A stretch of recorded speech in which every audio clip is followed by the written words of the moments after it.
All right, good evening, everyone. Today's date is October 4th, Tuesday night. This is the night for our committee meeting. We're meeting as a committee of the whole. Call this committee meeting to order. Just one matter of procedure. As I mentioned publicly at our board meeting last month, the board did meet in executive session on September 13th for a workshop to discuss finance and long-term planning. We will move now to the public comment portion of this evening. Anyone wishing to make a public comment was asked to provide a written notice to the board secretary by 3 o'clock this afternoon. And Mrs. Martin, I believe there are no public comments for this evening. Is that correct? That is correct. Okay, great. Then we will move to the agenda for this evening. Items for discussion. Consent calendar item number 4. Dr. Messinger. Yeah, I wanted to start by just welcoming Ms. Woomer and late Mr. Umberger tonight. Thank you. And Mrs. Bruce is not with us tonight. She's in Disney. I know that Mrs. Bastek Jones is online somewhere, and there's Brooke. And you'll notice we have Leanne at the table. She's going to be talking a little bit next week. We're going to do some new things and present some budget things. So we got her up front with a microphone, which maybe we should control, Kirk, if we could figure out how to control that. But thanks for joining us, you guys. Appreciate that. Our normal things for consent under 4 are items for discussion of the approval of minutes, the student activity count, and the cash disbursements. And those are all the items for number 4. Number 5, budget and finance. The first is our Act 57 waiver resolution for taxes. That is I'm going to let actually Leanne talk briefly about what that is. Sure. So that's something that we have to change because it was passed at the state level. And it is for those individuals who own a house, and they can only file within the first 12 months for this. And it is an affidavit that they can sign where our tax collector and the district would have to waive any late fees that they've incurred on their real estate taxes. And they would have to sign an affidavit that they did not receive their tax invoice in a timely manner, or that they did not receive it at all. And they still have to pay the face value. So we're still getting the full value of the real estate taxes. They are just allowed to be waived for any late fees for that one-time occurrence. And they have to sign an affidavit saying that. And when they do that, they also have to pay the full amount, at that time. Okay, thank you. And that came out when the budget came out this past July, I believe, timing wise. We also have 5.2 is a Compass Mark MOU. This is something we've been talking about with the high school. Ms. Boomer, would you be able to give us a brief what they're going to be doing for us?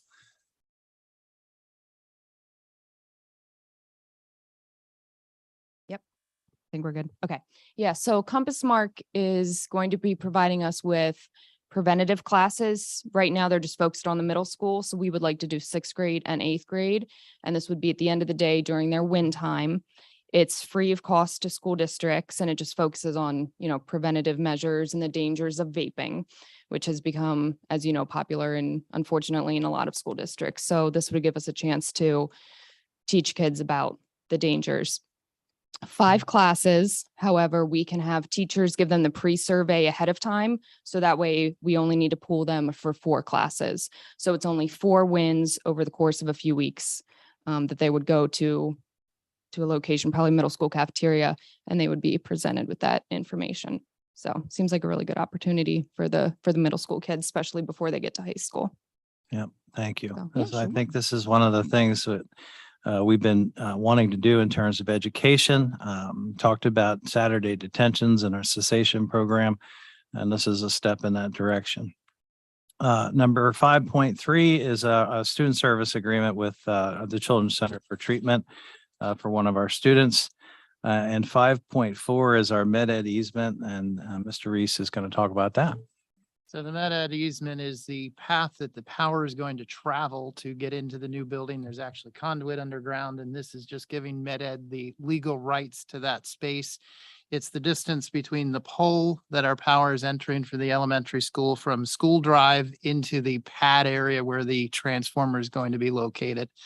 Dave Jones actually drew up the additional information that was required here, and it's been reviewed by the solicitor's office.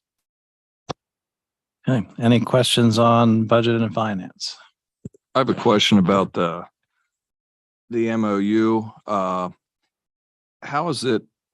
So you had said about maybe the kids going to the cafeteria for this to be presented. Would this be, is this something that is watched on television, or is there a guest speaker that presents, or are the teachers doing the instruction, these 5 classes? So their WIN teachers would be asked to go with them just to help monitor the students while they're in there, but Compass Mark sends 1 or 2 that present the lessons. So that's their job. They go around to different school districts to present the lessons. So it's nothing that the teachers would have to do aside from giving them that pre-survey online, which is anonymous, before the classes start. Okay, that makes sense. The reason I asked, I just didn't know, because I kind of think of this 158th graders in a cafeteria. Is that the best learning environment? It's almost like an assembly, you know what I mean? And that's why I wondered if teachers were teaching it, because my suggestion would have been maybe it would be more beneficial if they're in their classes of 20 to 25 kids, whatever they're in, and the teacher actually does the lesson.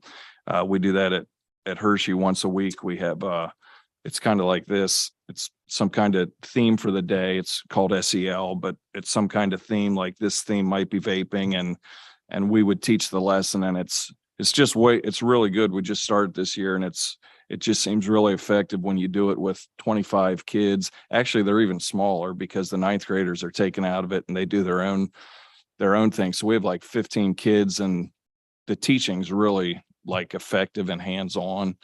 But if that's how they do it, where they provide their own instructor, I guess that would have to suffice. But maybe in the future, if they could provide more, we could get smaller groups. Yeah. And as of now, we do have planned that she would come in. I believe she marked off about 4 weeks so that it's not the whole grade. And I should have made that clear. I apologize. good. 'Cause yes, that would be a lot, especially Yeah. middle schoolers, that we would be doing 2 classes at a time over a 4-week period. And instead of them having all 4 classes in a row, and then parents, they would be afraid, oh, they're missing the whole week of their WIN study time, because they do need that time.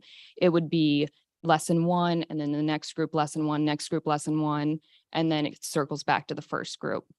So they really only miss 1 or 2 WINs a week over a course of 4 weeks. Thank you. Sure. Anything else for 5? Okay, number 6, buildings and grounds. 6.1 is Crabtree Rohrball, and that is to authorize them to proceed to the design phase of the Northern Lebanon Middle School, High School renovation and addition project.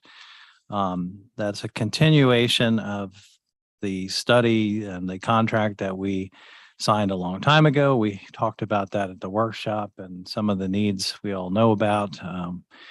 We actually created a leak tonight for you around one of the lights on the way in, just so we could emphasize the need for the renovations. So you're welcome. Any questions about that? So thank you for the clarification regarding the continuation of the contract. That was a question we had at the workshop. So this is at no additional cost to the district, correct? There's a cost when we proceed. There's a percentage when you proceed down the road to the renovation. So Okay. whatever the renovation is it Brad, 2%? I want to say 2%. You want to say 5? Oh, Brad wants to say 5. We can get that percent. Okay. The same percentage that we used for the elementary and this, and we can get that exact percentage, but the percentage comes into play once we determine the cost of the project. Right. But the design itself is not Right an now, additional. Great. Thank you. Anything else? Okay. Number 7, we have some high school co-curricular positions listed for you there. In addition to that, 7.2, we have a trip requested for the economics class to New York City on December 9th. There are 3 clubs that the students have interest in adding. One is a cooking club, and that is to work on skills for those kids that go down to the Disney Cook Around the World competition. One is a dance club, gain skills to perform in musicals and plays. Anyone can join, but it's also an opportunity for them, for those that are involved in our stage activities. And then we've done this in the elementary. We've done reading Olympics. We're going to try it with some middle school kids. That's a series of books that they read throughout the course of the year, and then they go to an event in the spring. And we're still working through some of the logistics there because elementary does it during the day and middle school does it as a club. So working on some of those logistics in terms of we're going to pay for their transportation and things like that. But those are 3 new clubs for us to vote on. Any questions on any of the 7 extracurricular items? Okay, under curriculum would be the final adoption of the electronic devices, which we've talked about, and then tentative adoption of the 3 policies listed there. The policy 622, 810.1, and 810.3. And then we are also retiring the school bus idling policy, which is 810.1. So 810.1 will be replaced with a new 810.1, and the idling language is actually in 810 at this point. Any language that's needed there. 8.4 is library requests for books. Each year we budget money to replace library books, we get rid of old ones or books that are in bad shape, and we look through the new items and try to replace some of those. Item 8.5, I should have told Brad to talk about this one, but because he helped with that curriculum cycle. You want to talk about where we are here? This is exciting. So this is the secondary math work coming forward. This is a little bit delayed from the cycle. Last year, Dr. Ebert had a focus on common assessments in the secondary school. So we allowed a slight delay in the presentation of the curricular work that was being done as part of the curriculum cycle. Before you, you'll see all of the secondary math curriculum up for tentative adoption. It's been reviewed by department chair, by the curriculum coordinator, Dr. Ebert, and Dr. Messinger. Yeah, so that's something you'll see a lot of additions to that as we go through the year. We have several different departments each year now going through and revising, and there's different stages if you remember. So that's you're going to start to see the fruit of that labor. Any questions on 8? Not a question. I just wanted to say how excited I am and pleased I am to see the curriculum that's finally out. Excellent work by the administration. I saw Dr. Ebert at the field hockey game yesterday, and we had a nice conversation about it, and we're both just thrilled. So just want to commend the administration. Great job. This is a long time coming, and I'm really excited about it. Okay, 9, we have 9.1 is just some additions to the substitute list. 9.3, we have a new speech person, an instructional assistant at East Hanover, a long-term substitute for technology. Talked about that at the workshop. We have Kirk really working hard at trying to get ready for the new elementary building. And this gives a little bit of support while that is happening. And so we're happy to be able to do that. And then we are, as we start to transition, we've talked about positions and what that looks like. Again, I talked about that at the workshop. One of the positions that we knew we were going to need to transition was to a receiving clerk and / transportation assistant with the new building. We were able to advertise that and have a name. However, we're going to keep her in her spot for now, looking for a replacement before she moves, but hoping that can be taken care of shortly.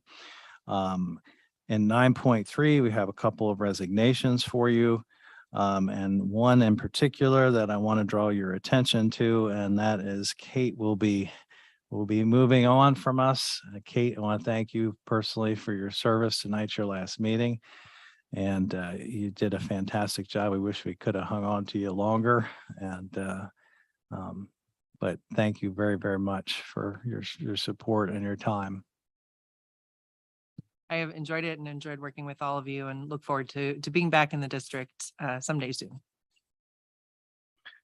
And that date, can we? Emailed you the new one, the 8th. Okay, we have to correct that to the 8th, October 8th will be the actual date. So will be one slight change to that for the voting meeting.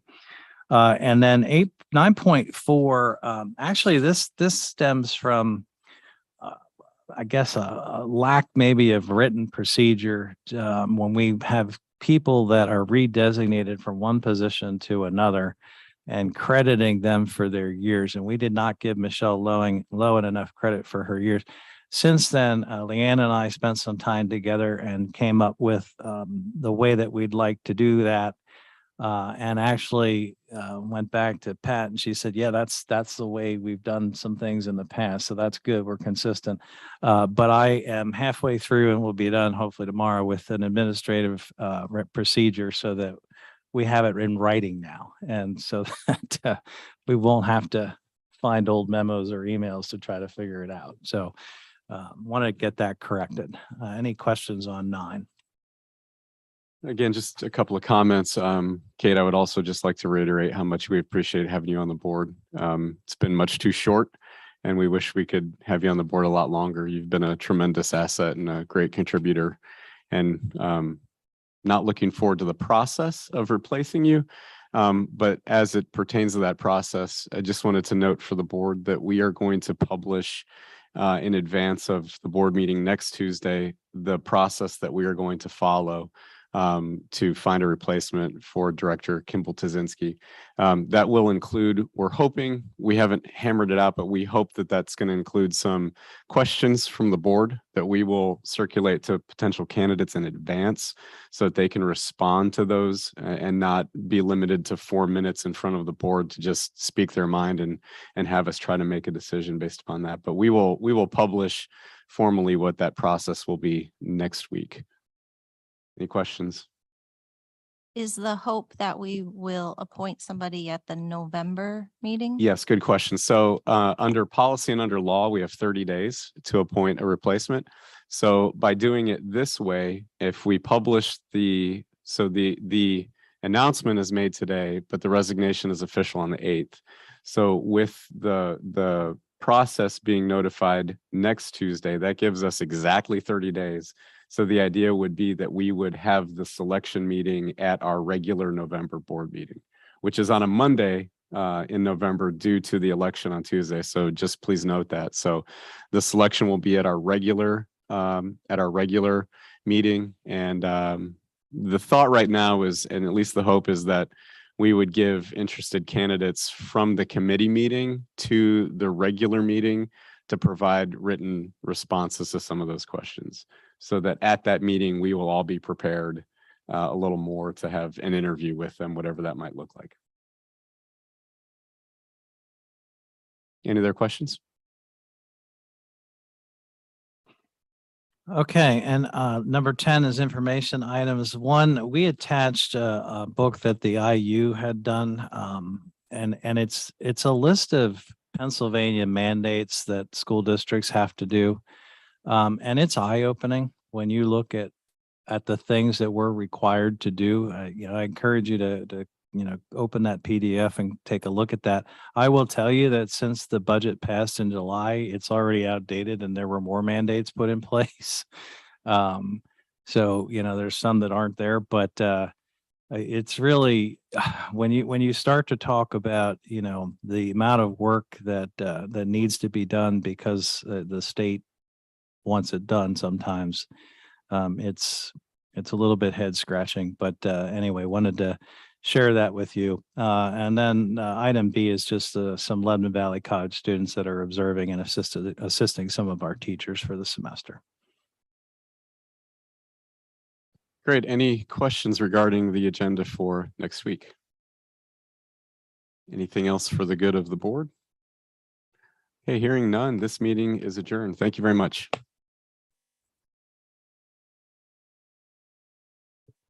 Thank you. Great job, bro.